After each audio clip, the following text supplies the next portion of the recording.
for my life. Okay. Morning class. So last night you should have read the Malcolm X speech and the Martin Luther King Jr. speech as your homework. Did everyone do that? Yeah. Mm-hmm. Nice. Okay. Do you guys have any questions about it? Is there anything to clarify? Okay, so today, to kind of work through with that homework, we're going to compare and contrast Martin Luther King Jr. and Malcolm X. Can anyone tell me what year Martin Luther King Jr.'s speech was written? 1963. 1963. All right. And can anyone tell me what year Malcolm X's speech was written? Also 1963. Also 1963. Nice. So, I purposely chose speeches from the same year so that you could see that, you know, one man and another man in the same movement can have different opinions, and that's okay, even though, you know, they have the same historical context, the same things are going on, but they have very different viewpoints. So what are some things that you thought were similar about Malcolm X and Martin Luther King Jr.? They're both part of the civil rights movement. Okay, that's fair. What else? Anything else?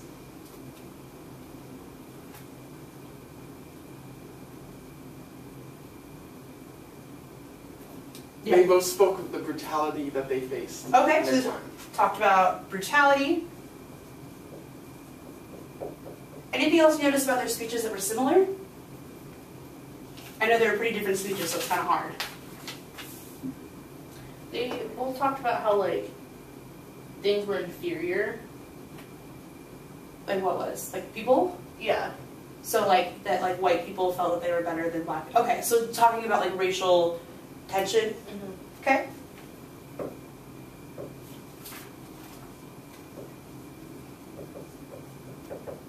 I'm gonna write inferiority complex. Anything else before we move on? They were both people of color. Okay, both people of color. That's a really good point.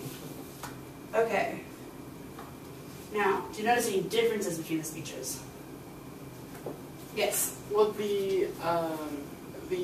both of them advocated for different solutions, whereas Malcolm X wanted to leave America and destroy it. Martin Luther King wanted to everyone to be together and like we wanted unity. Okay, so let's say that Martin Luther King Jr. wanted unity, and let's say that Malcolm X wanted what? Separation? Separation. Separation, okay. It seemed like Malcolm X was more interested in, like, getting even. In, like, the phrase, we believe in a fair exchange, an eye for an eye, a tooth for a tooth, a head for a head, and a life for a life. Revenge, that's a really... And this is the price of freedom. And, like, I didn't notice that at all in MLK's speech, that, like, he didn't really talk about violence that often. Okay. Or, like, having to get even. Let's say MLK talked about nonviolence.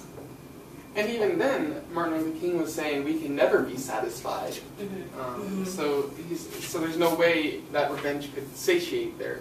Yeah. Okay, so are you saying that Martin Luther King Jr. was saying that there is not a simple solution? Is that kind of what you're saying? Yeah. Okay. Yeah, he said we can never be satisfied as long as the Negro is the victim of the unspeakable horrors of police brutality. And he says we can never be satisfied. Okay. More and more. What else? What else did you notice about Malcolm X? Malcolm X talked about a permanent solution. Okay. The only permanent solution is complete separation of some land of our own and a country of our own. Oh, okay, so he wanted his own country. And what did he want the country to be made up of? Did he want the country to just be Muslims, just be people of color, just be people that were pro-civil rights? Anybody who wasn't black is what it seemed like. Or anybody who wasn't white is what it seemed like. Anyone? Okay, so own country of people of color, let's say. Interesting. Okay, what else do you see on there? MLK didn't mention religion a lot in his speech, but Malcolm X mentioned Muhammad. Okay, so let's say it was non-religious. Because we do know that Martin Luther King Jr. was religious, his speech wasn't. Okay. Mentions. So why do you think that MLK didn't mention religion despite the fact that he was a reverend?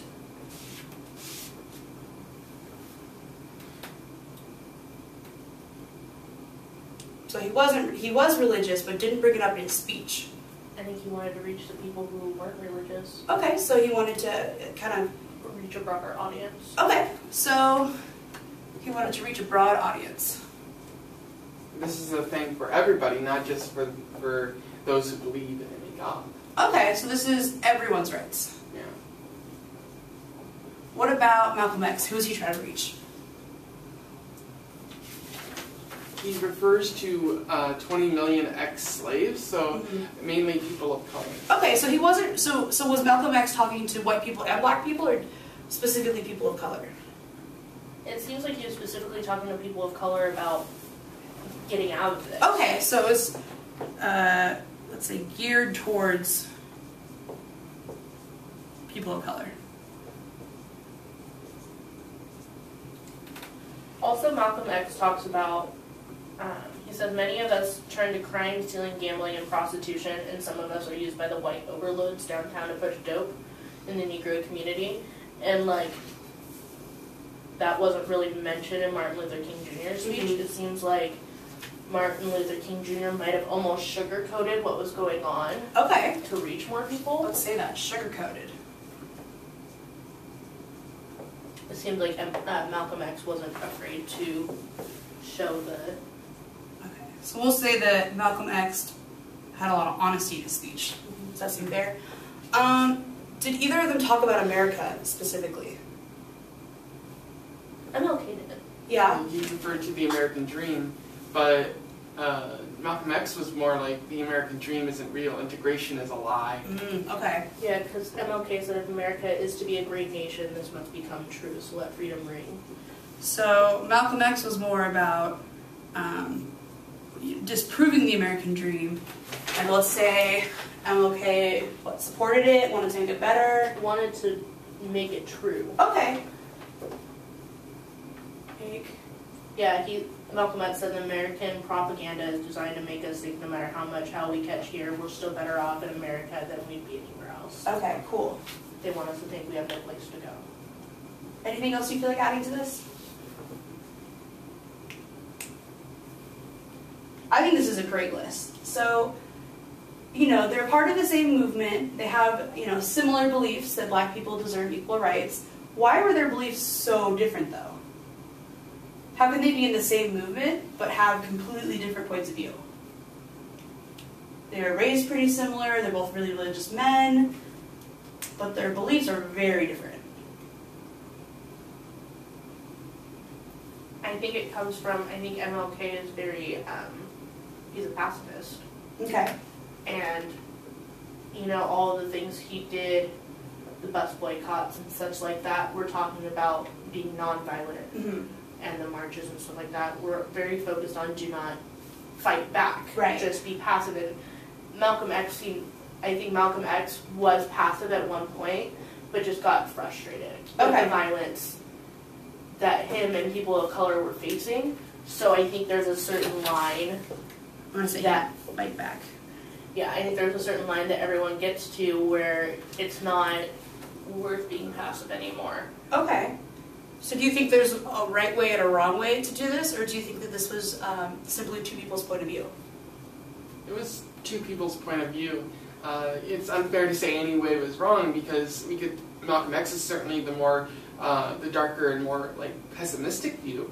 But if we say that's wrong, that we're ignoring all the pain and suffering he went through. Okay. And this is really the only way he probably saw the country the problem could be solved. It's a really good point. Definitely. So just because, Malcolm X is a little bit more pessimistic, Malcolm X is a little bit more about fighting back, and MLK is more about, peaceful protest, that doesn't mean that, one was a right way and one was a wrong way.